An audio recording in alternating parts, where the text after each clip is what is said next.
How high is the death toll in Gaza really? The numbers released by the Hamas-run Ministry of Health have been dismissed by the Israeli government as being exaggerated. But recent research suggests that it might be the opposite.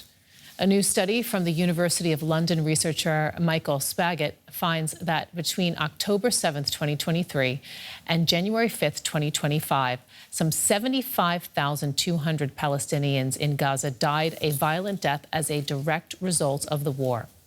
This figure is about 40% higher than the one reported by Gaza's Ministry of Health for the same period at 45,650 deaths. The ministry says 58,000 Palestinians have been killed since October 2023, but extrapolating numbers from the research puts the current Gaza death toll at over 100,000 people. Now, Michael Spagat is a professor of economics and researcher of armed conflict at the University of London. He has led a study analyzing war-related deaths in Gaza, and he joins us now to tell us more. You recently released this study, which says that the overall number of Palestinians killed since the war in Gaza broke out back in 2023 is actually far higher than the estimates from the Hamas-run Gaza Ministry of Health. What's the top takeaway from this study? I would say that there are three. First, you just said it, that the Ministry of Health is not undercounting the number of deaths. We found a substantially larger number of deaths than the numbers from the Ministry of Health. On the other hand, we find that the demographics put out by the Ministry of Health are broadly accurate. That is the percentage of women, children, and elderly, which we found to be around 56%.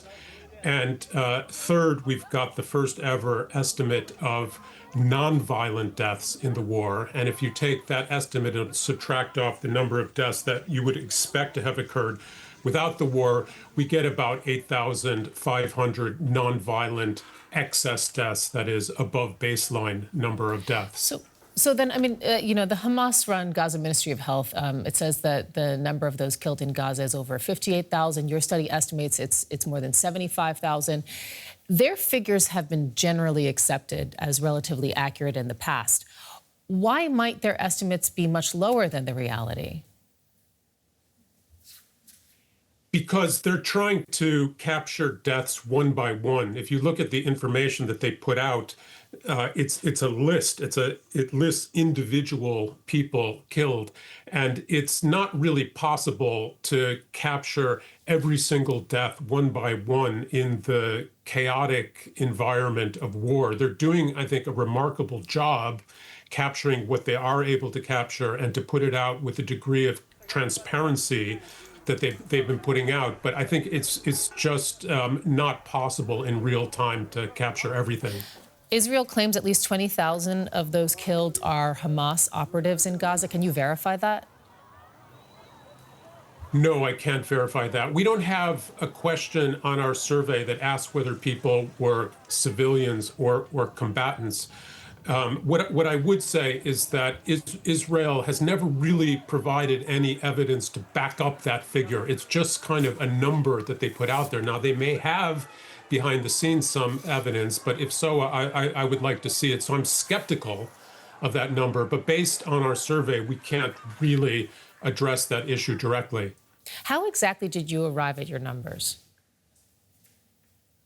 So it's a survey, the same kind of idea as a public opinion survey. We selected a random sample from the population, and then we administer a questionnaire to each household in that sample that asks the respondent to list every single person in the household who was alive as of October 6, 2023, and then to say what's happened to each one of those, including if they're alive or dead, and if dead, was it a violent death or a nonviolent death? And, the idea, again, is the same as in a public opinion survey. If, for example, 2% of the population within the survey has been killed, then we estimate that 2% of the total population that the survey is representing have been killed. You have studied the human cost of many conflicts around the world. What stands out to you about this one in particular?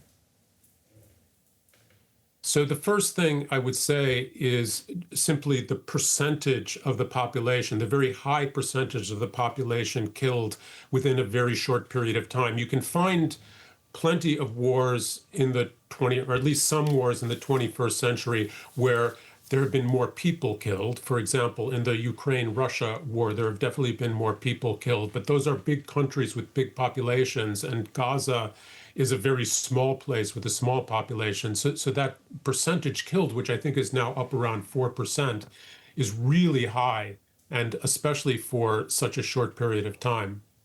Thank you for telling us a little bit more about your work and your study. Michael Spagat, professor of economics and researcher of armed conflict from the University of London. We appreciate it. Thank you for having me.